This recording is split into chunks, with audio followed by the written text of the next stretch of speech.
How good was it day one on Friday to actually put that 12 on, get to that in a second, and be a Cleveland Brown? It felt amazing. I came here on the 30 visit, and, I was just anxious at that time, wanting to know where I'm going to end up at, where I'm going to be, and what franchise I'm going to have a chance of turning around. So I was just excited that finally, everything came true. And, this building is extremely comfortable. It's a beautiful day in Berea. Well, no, I really do mean this. It's 76 degrees. This is the best weather available for the best podcast available. And welcome to our second edition of Rookie Minicamp. My name is Andrew Siciliano. This is the great Jason Gibbs. We are just merely two men wearing hats. And long sleeve shirts, which was a poor choice given the weather. No, I'm always do this. Sweating profusely. I always wear long this. sleeves during training camps. You got to protect yourself from the sun. Seriously, dude? Okay. I'll deal with it. Come on. I put sunscreen on. Kids, I want you to watch NFL practices, and I really do mean this, or adults, and look at how many of the coaches are wearing long sleeves. When you get to training camp, you're out there. This is only minicamp. Out there every single day. You got to protect yourself, buddy. I do just fine. Okay. I have sunscreen. All right. SPF 50. Okay. Nothing but the finest. That's fine. I just this is not a breathable material right now. This is a couple years old. It's not the newer models. I wore all those. I need a laundry day. Happy Mother's Day. Yes, very much so. Also, happy birthday to my mom. She gets the double. We're recording this on Saturday, May 10, after the Browns' second of a scheduled 3 rookie mini camp practices. Gibby, let's get to the headline of the day, not the quarterbacks on the podium. The headline of the day, and we say this jokingly, is Mason Graham losing his lunch, which was wings from the kitchen. I didn't have the wings. The wings were salad fantastic. and the The pizza was unbelievable. Okay. It was great. The food, outstanding. Just ate too many of them. Kevin Stefanski pointed it out. It looks like he ate a little bit too much lunch, and he lost said lunch on the field. However, in a move worthy of the 5th overall pick, Mason Graham got the water, cleaned out his own helmet, and he put that baby back on, and he got back in there. I loved every minute of it. Got back in, then apologized to the offensive line. We were just talking beforehand. One of the grounds keepers, one of our great grounds crew here, come running up with a blue, the water jug that goes in like the office. Sure. And I'm looking around like, where does that plug into here? We're out in the middle of a field. I don't know where that's going. And he's getting ready to run out. And at this point, I didn't know what had happened. And the one senior grounds crewer literally stops him. He's running out. He goes, "Now we're going to flood the field out if we do it. We got to figure out a different way to clean it up and wash it." And I was like, oh, he booed and rallied. All right, someone did. Perfect. I mean, that was an ultimate. You don't see that in college and be able to do that. That was a great move by him. It's a move aided by youth, and Mason Graham, obviously a rookie, was able to get back out there. And he's not the first rookie to lose it during rookie minicamp. DeJuan Jones did a couple of years ago as well on day one. Worked out okay. Mason Graham, I have no doubt it is going to work out okay. And I also have no doubt it's going to work out okay for both of these quarterbacks. Today was the first time that Dillon Gabriel picked 94, Shador Sanders picked 144, were on the podium speaking to the Cleveland media and the assembled media nationally as well. Kimberly Martin from ESPN was here, other national coverage. The first time since the draft. I thought they were both great. And I'm not just, trying to blow sunshine like the sunshine coming down on our heads here as well. They both, if taken individually, if they were the only quarterback that was drafted by the Browns, I think Browns fans would love each of them, and they will love both of them, but they were very, very different. Let's start with Dillon Gabriel. He was up first. He has a maturity and a confidence about him that I have said many, many times before. He played 6 years in college football. He has seen a lot. He has I'm going to say maturity again. Just he is an adult is the best way for me to say it. He was asked a question about how he is going to deal with the daily comparisons with Shedeur, not only here in rookie minicamp, but as we progress into minicamp and even into the season. And he said, well, not attacking the person who asked the question, I don't like that question because it can only divide us. It's me, it's Shedeur, it's Joe Flacco, it's Kenny Pickett, it's Deshaun Watson. He listed all 5. And focusing on that will divide our quarterback room and divide our locker room, and I'm not for that. Yeah, I thought that he came across really, really well. Answered every question. There was never a second of hesitation. Never. And if there was something that he couldn't answer, he was pretty blunt and said, "Come back to me in 2 weeks. I can answer that question. I've been here for 24 hours, 48 hours now. Yeah. I can't answer that. I don't know how to answer that. I know what we have. I know what we've done. I know where I want to get to and where we want to get to as a football team." A lot of we with Dillon Gabriel. Yeah, I thought it was impressive. He was asked what did he think when he heard they drafted Shador Sanders, and his words were short and simple: love it. He said, "I loved it for a number of reasons. Number one, for who it is, meaning I love that they drafted another quarterback. I love that they drafted him." And he said he embraces the competition. He was a competitor in high school in Honolulu. He was a competitor at UCF. He was a competitor at Oklahoma. He was a competitor at Oregon, and he embraces the competition here as well. He seems totally unaffected by the outside. No, he said it himself. I run toward the competition. Yep. I want to be in a competitive environment. I want to run towards that situation and not away from it. Very impressive, as was Shador Sanders. Yes, like, sir. if you sat here watching these press conferences going, which one do I like better? Honestly, when they both got done, you'd be like, I love them both. Truly. Shador, $1 million smile. Very confident. I thought he said all the right things, including, I'm not here to prove people wrong. I'm here to prove myself right. It was great. I mean, he was humble. He talked about giving back and why he was at John Marshall High School, for example, and giving back to the community and being in Northeast Ohio. Truly fantastic. An interview that we're going to play in a few minutes, I got the impression from him, Gibby, as well, that he was just happy to be grounded anywhere, to have the pre-draft process behind him, but like being able to sit in a hotel room, watch the Cavs game last night, be in his playbook, and just have a place to call home. I think that he did a fantastic job. He looked more relaxed on day two. Day one, it's your first day. There's a lot going on. The cameras are out. Everybody's broadcasting. Everybody wants to see what you can do or what you can't do. And everybody wants to put a label on things and judge on May 9th, which is crazy to me. So today, much more relaxed.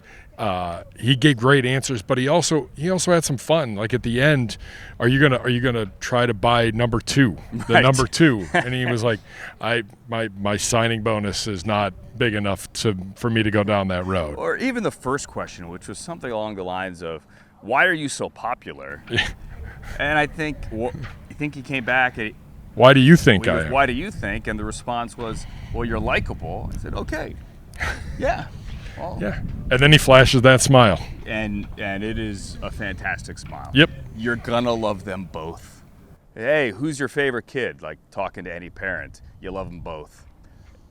You know, Gibby, I'm not going to ask you, that question. But then I love you, buddy. You eventually get to the point where they get out there on the grass and you make your own decisions. They've both had their moments on the field. They were both great on the podium. Dillon Gabriel picked off today in a red zone period by Carson Swessinger. May I ask you to make this a pro Carson Swessinger moment and not a anti Dillon Gabriel moment, because the 33rd pick is supposed to be out there and make plays, and he did, and he looked good. The entire thing, as Kevin Stefanski has stressed, is a learning lab.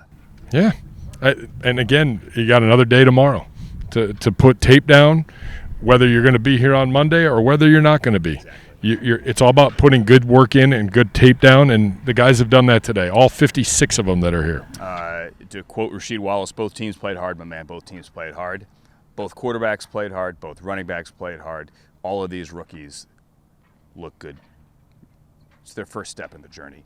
Let's get to that interview I mentioned. He is now wearing number 12 for the Cleveland Browns. Shortly after he got off the podium, I was able to talk to Shador Sanders. Shador Sanders, we saw that video of you walking out of the building here at the Cross Country Mortgage Fieldhouse, and you looked at that grass. Yeah. How good was it, day one on Friday, to actually put that 12 on, get to that in a second, and be a Cleveland Brown? It felt amazing. I came here on the 30 visit, and, I was just anxious at that time, like, want to know where I'm going to end up at where I'm going to be and what franchise I'm going to have a chance of turning around. So I was just excited that finally, you know, everything came true. And, you know, this building is extremely comfortable. The end of a long journey. I would have to think that actually getting that whole process, getting the pro day, getting all of that behind you and actually putting a helmet on and throwing a football just felt normal again, didn't it? It did. It did. So that's why I told myself, like, yesterday, after yesterday practice, I said, I got to have more fun. Did you not have fun? No, I have a lot. No, for sure I have fun, but you got to think in those processes so serious all the time. And whenever you're around the teammates and just being around everybody now, it gave me that wholesome feeling again, just being around just the team chemistry, the different personalities that you're going to meet, just all those different type of things. So, like, be loose, in other words. Like, be yourself a little bit more. Yeah, I'll say that. That's what teams bring out of you. So now everybody gelling with each other, everybody met each other, so it's real exciting that, you know, I'm excited for today's practice. It feels like the pressure's off you a little bit more. Pressure is like a weird phrase, but like really the weight of the world of the whole process. Nah, not really the weight of the process. It's like you actually able to meet and understand different human beings that is in the same process with you. That's what the most interesting thing and fun thing to me is now, that you know, these are actual people too. We don't see it, but you're wearing 12. You're joking to the media that you're not buying anyone else's number right now. I'm not doing that. No, but did 12 feel good? It's Dad's number backwards. You get the hint. You get the hint. So yeah, I felt good wearing it for sure.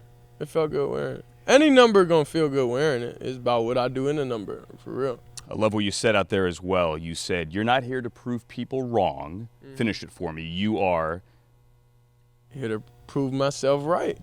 How do you prove yourself right? Win games. I think that's what all the fans and that's what everybody wanna see, and just be the person I know I am. How do you embrace this competition? Not just with Dillon Gabriel, but with the other quarterbacks in what we all agree is a crowded quarterback room. How do you do that? Just focus on myself and what I need to do to get better in any areas, you know, I'm lacking in. What have your first couple of days, you've been here for a while now, a couple of weeks now, been in Cleveland, whether it's going to meet kids at a high school, working out, sitting in your hotel room, I know, watching the Cavs and grinding on the playbook as well. What's that all been like for you? It's been a good experience. It's been different for me. It's adjustment, I would say. But it was an adjustment for the better. And, like, you know, when I get to my hotel room, I feel comfortable in there every day, you know, because I know I'm not leaving here until they say. So it's exciting, you know, that I'm able to have a nice place to sleep at that's make me feel cozy, make me feel at home. I know I won't be switching rooms and getting in and out of, you know, different hotel rooms. How important is it for you to get out in the community? I would say it's extremely important, but it's important for my own happiness. How does it make you happy? It makes me happy because I'm being able to connect with people, connect with human beings, and not just because this is the thing. If you live in a world of social media, you're gonna think very negatively, and this for all athletes. You'll think very negatively about yourself, or you'll feel too high up. You get what I'm saying? Because that's how media is. You're either gonna be high up or they're gonna tear you down. It's gonna be one or two. There's no in between. So for me, I don't pay attention to that stuff. I focus on, you know, real life. I never seen hate in real life by fans and people spectating that I met ever. So hate only exists online, basically. How do you deal with it? Because it's a lot.